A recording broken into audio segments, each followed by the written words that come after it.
Bem-vindos a mais um mês do podcast Ayurveda, Escolha uma Vida Saudável. Este mês temos connosco a terapeuta Ana Kadima. Olá, Ana. Olá, Carla, e olá a todos. Nesta segunda entrevista, portanto, para sintonizar um bocadinho, portanto, na primeira entrevista eu fiz um pouco o enquadramento de como é que nós chegamos aqui, a importância de facto de lembrarmos que vimos desse campo unificado, desse todo, e que a nossa essência é aí que está. E quanto a vida nos, às vezes, afasta, muitas vezes nos afasta de facto da nossa essência, da nossa verdade maior, e a importância de fazermos por sintonizar. E também falei na parte da psicologia e o Ayurveda, no sentido de ligar os doshas e as emoções. E aqui nessa sequência, um dos aspectos importantes é que nós percepcionamos o nosso ambiente e as situações com que nos deparamos e o ambiente à nossa volta. Cada um de nós capta a sua percepção e no fundo a percepção vai ser uma interpretação. E essa interpretação é uma interpretação individual e é de acordo com o quadro de referência que temos dentro, com aquilo que é a nossa história, com aquilo que falei na primeira entrevista, que são tudo aquilo que recebemos da nossa família, da nossa sociedade, portanto, tudo aquilo que nos estruturou e à volta do qual nos estruturamos, e portanto somos influenciados por tudo isso, como falei na primeira entrevista, e naturalmente temos um quadro de referência, determinados padrões de funcionamento, determinados pensamentos, tipos de pensamentos, e vamos interpretar aquilo que é o mundo à nossa volta e as situações com que nos deparamos, percepcionando de uma forma que é diferente para cada um. É uma percepção individual, captamos de acordo com as nossas características e com o que temos dentro, com esse quadro de referência, e fazemos uma interpretação, e essa interpretação vai lá comandar a nossa reação, ou seja, os nossos comportamentos. E isto liga-se com uma das questões que foi posta nesta sequência destes temas, que era uma rapariga que dizia que tem uma amiga que nesta altura, com o Covid e com esta situação toda, que de repente ativou uns medos muito grandes, que já não são os medos do Covid, são medos, de repente começa a querer ficar mais fechada, começa a ficar mais aflita com a vida, com as suas situações mais gerais. E ela estava a comentar que de facto, que estranho ao mesmo tempo, porque não era só um medo do Covid, e outras pessoas também falaram da questão das pessoas que estão muito assustadas com a situação e que estão a reagir com mais dificuldade. E aqui a questão é, claro, existe uma situação que é esta e obviamente lá está, a nossa percepção vai ser de acordo com o nosso quadro de referência. O que é que acontece? Com o panorama que está, com toda a informação que é passada, etc., é realmente uma energia que é o medo, e isso pode ir mexer nos aspectos mais profundos de cada um. E uma pessoa, lá está, nós vimos que o medo estava muito associado à energia vata. E uma pessoa e há diferentes tipos de medos. Há aquele medo que é muito óbvio, que nós percebemos que estamos com medo, que ficamos paralisados, que é muito evidente. E há outros medos mais sutis, que a pessoa tem, mas que até não é tão evidente. ok? E aí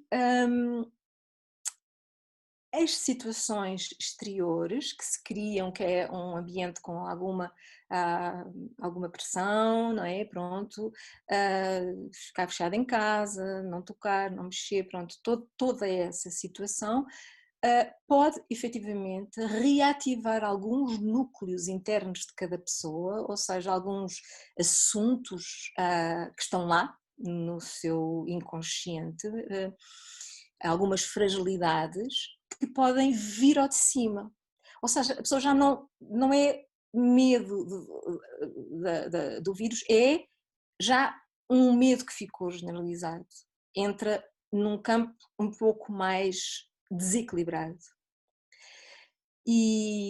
Portanto, é compreender que, de facto, esse quadro de referência que nós temos e as nossas vivências que temos lá atrás, a nossa história, há situações externas que podem fazer com que é reativado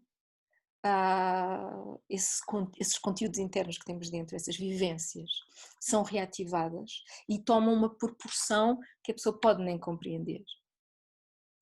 E aí é muito importante, efetivamente, a pessoa compreender que está a passar por isso e, obviamente, procurar ajuda profissional de qualidade para que não ganhe muita forma, não aumente muito e não leve a desequilíbrios maiores, ok? Então, esta questão de facto que foi posta, é evidente que temos que ter responsabilidade, temos que ter atenções, cuidados. Agora, a percepção, ao mesmo tempo, há pessoas que estão a viver esta situação toda, a gostar de estar mais recatado, a aproveitar, poder estar mais recatado, quem tem essa possibilidade e o trabalho online e virtual, toda essa possibilidade, muitas pessoas estão a aproveitar, portanto a percepção dessas pessoas é de uma maneira, enquanto outras estão a percepcionar de outra maneira e a fazer uma interpretação de acordo, e este processo muitas vezes é inconsciente. Portanto, e estão realmente, percebo isso, que estão a ser ativadas nas pessoas muitas coisas na sua vida que a pessoa não vai relacionar com o que está a acontecer fora, com a situação, mas que efetivamente é como que há toda uma situação geral que ativa aspectos individuais do nosso subconsciente e de algumas vulnerabilidades e de alguns processos que de facto têm que ser mudados, portanto estão a ativar também mudanças, a ativar, compreender que afinal a vida, o que é a vida e o que é que quem sou eu, o que é que eu quero, não é? Portanto, há várias pessoas que estão efetivamente a sentir esse momento de mudar algumas coisas, portanto, vai para lá do que está a acontecer e do vírus, mas é como se a situação toda está efetivamente a trazer muitos assuntos para serem olhados em cada pessoa à sua maneira. E então é muito importante que a pessoa possa efetivamente ir de acordo a esse sentir e procurar de facto ajuda para não desequilibrar, não é? Ou seja, para poder olhar, para poder perceber, para poder transformar, mudar em harmonia. E portanto aí é um trabalho que é muito importante fazer. Então, gostava efetivamente de trazer este assunto, porque houve aqui questões de facto faladas por causa do medo e dessas ativações. Portanto a chamada de atenção, porque a pessoa pensa, não, mas eu não sou medrosa, eu não tenho medo, mas a questão é que às vezes o medo é sutil, não é? É uma coisa que nos trava, não é? Outras vezes o medo é muito evidente, as pessoas dizem, eu tenho muitos medos, não é? Portanto, então esta consciência que às vezes são medos e ansiedades, faz-me lembrar uma outra pessoa que dizia, eu não sou uma pessoa ansiosa. E E efetivamente, eu depois chamei a atenção, não, então porque é que, e dei alguns exemplos do que estava a passar-se, a dizer, no processo da pessoa, ou seja, o que é que acontece? A pessoa às vezes tem uma ansiedade que está tão lá dentro, que a pessoa se habituou a viver com, então não, nem sequer nota que é. Portanto, ou seja, a ansiedade e o nervoso não está para fora, não se vê, portanto não é uma coisa que as pessoas digam, aquela pessoa é muito nervosa, não para quieta, não sei o quê, não é? Ou diz, etc. Não, é uma ansiedade que está dentro e é mais difícil de se percepcionar. E o que é que acontece? Obviamente que em determinadas situações ao longo da vida, em determinadas situações que acontecem na vida das pessoas, essa ansiedade que está lá e a pessoa não percebeu que está lá uma grande ansiedade, ela vai saltar. Não é? Vai saltar de mais diferentes maneiras e muitas vezes com de facto um corpo, uma fisiologia a gritar, a não aguentar mais, não é? E portanto a ter algum desequilíbrio maior também em termos da saúde. Então este aspecto eu acho que era muito importante porque esta situação também se liga com as dicas e com algumas questões do que é que as pessoas sentem com as dicas, que é, portanto, as dicas já saiu nesta altura que a entrevista está a ser gravada, saiu a primeira e a segunda dica, vão continuar a sair, como eu expliquei, as dicas são 8 no total e eu vou dando partes de um todo que na oitava vai-se perceber o todo. E o que é que acontece? As dicas estão relacionadas exatamente com uma pequena prática que é muito simples, muito fácil de fazer e muito simples e que às vezes pela simplicidade as pessoas não dão tanto valor e atenção, mas na realidade nós temos um corpo físico, mas temos um corpo bioenergético e portanto temos diferentes canais, há toda uma biofisio psicoenergética e temos diferentes canais no nosso corpo e temos diferentes pontos, que são os pontos marmas em todo o corpo, que são sensores e os chakras, que normalmente as pessoas conhecem mais, que estão ligados também a todo esse campo, esses canais e esse campo todo de canais energéticos e os marmas que estão no corpo todo, eles captam, portanto têm uma energia de percepcionar o exterior, eles processam internamente, estão ligados aos órgãos, a diferentes funções, a diferentes tecidos e a diferentes elementos, a diferentes doshas e, portanto, eles vão processar e vão também emitir, transmitir. Portanto, são sensores, entrada e saída e processamento, ou seja, também todo um trabalho interno. E portanto, nós somos toda esta agitação, às vezes externa, esses nossos sensores vão captar.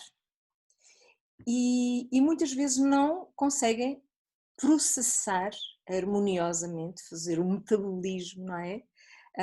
De todo o material que está a entrar e acabam por desequilibrar.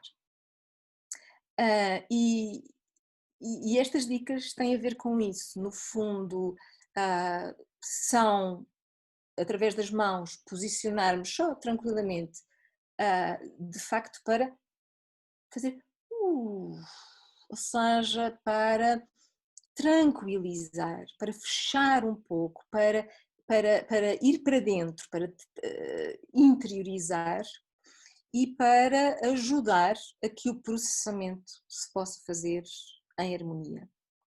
Então, algumas pessoas referem que, experienciando essas dicas, que sentiram calma, tranquilidade,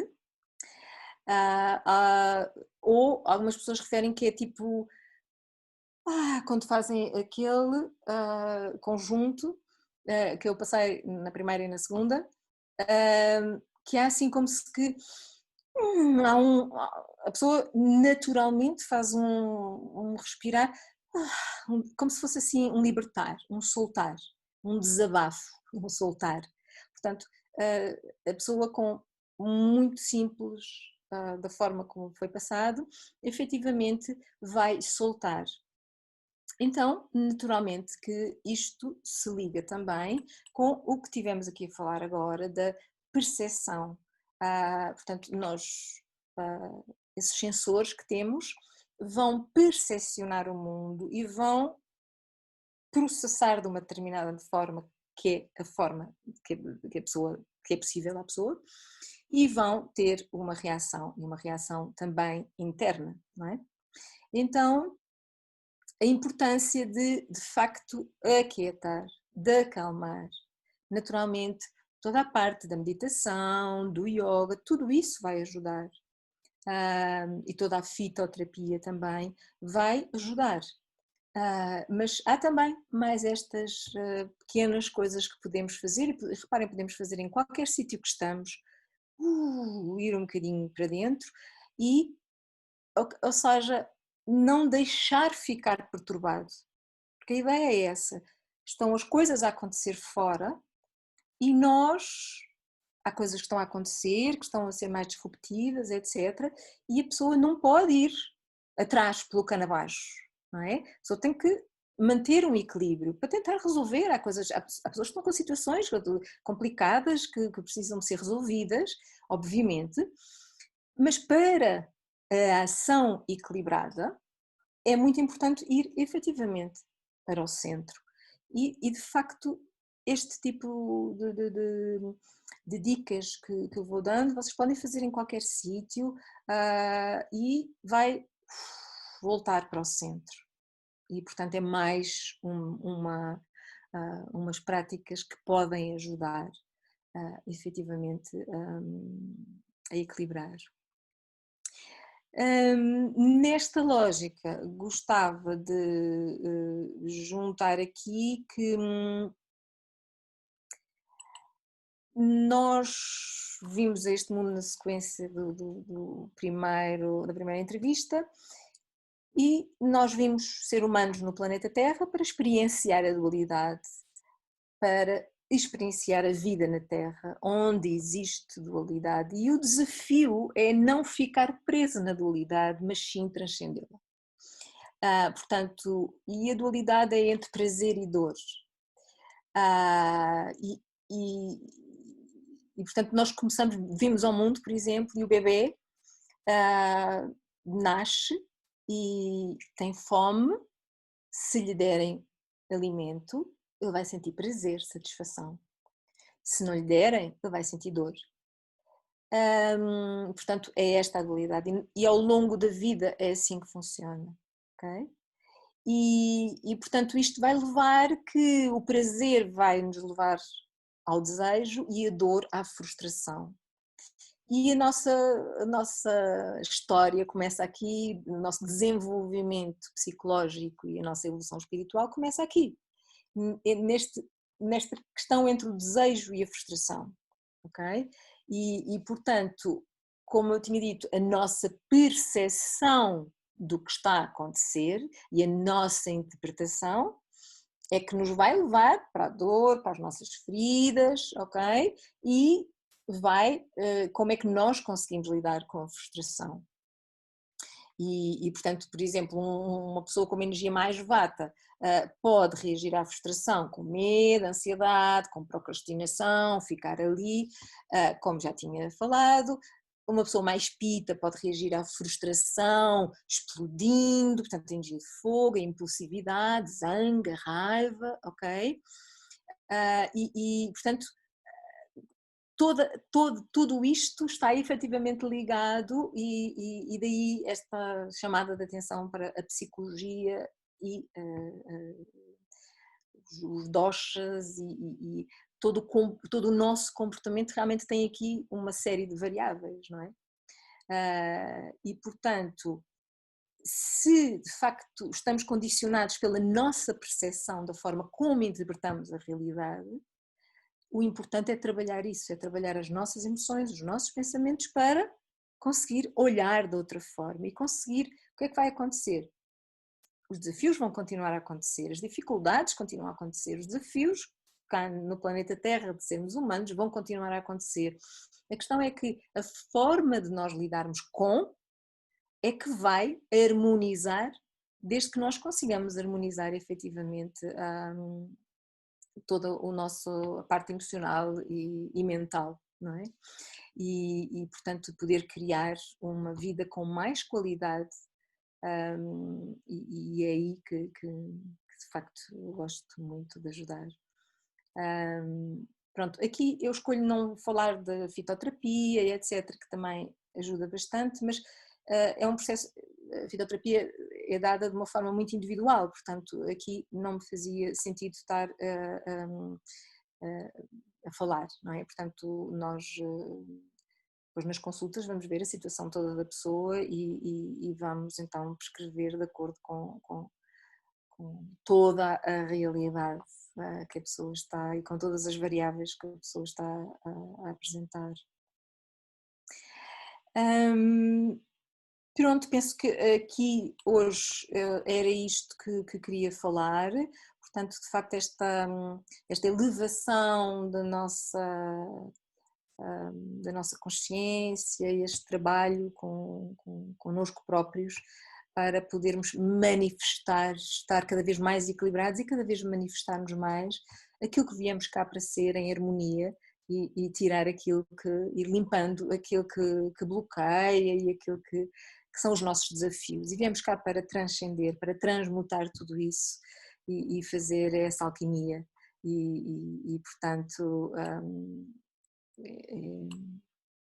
é isso que eu queria trazer hoje.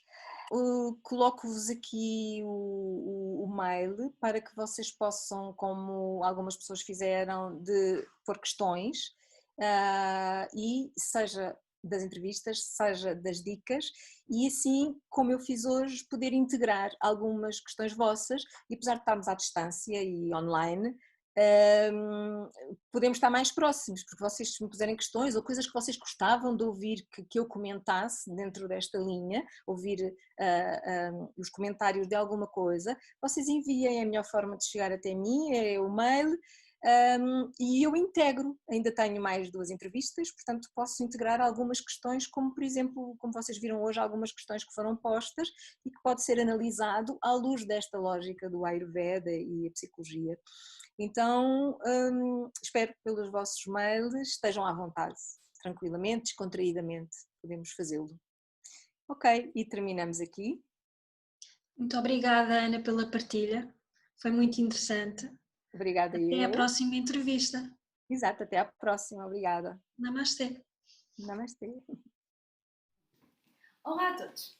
Se quiserem mais informações sobre a Associação Portuguesa de Medicina Ayurveda, poderão contactar-nos através de www.amayur.pt. No nosso site têm disponíveis todas as informações sobre os profissionais de Medicina Ayurveda ao longo do país, assim como das entidades formadoras reconhecidas para lecionar os cursos de terapeuta e de técnico de Medicina Ayurveda. Para além disso, se desejarem juntar-se à Associação Portuguesa de Medicina Ayurveda, têm 3 categorias de sócios. A categoria de sócio profissional, que pretende defender os profissionais da Ayurveda em Portugal, assim como a categoria de formando, que são todos os associados que estão em formação, e a categoria de amigo, para aqueles que gostam do Ayurveda e que querem que ele cresça em Portugal. Para além disso, também podem adquirir alguns dos produtos disponíveis na associação. Muito obrigada por assistirem ao podcast e continuem a ver.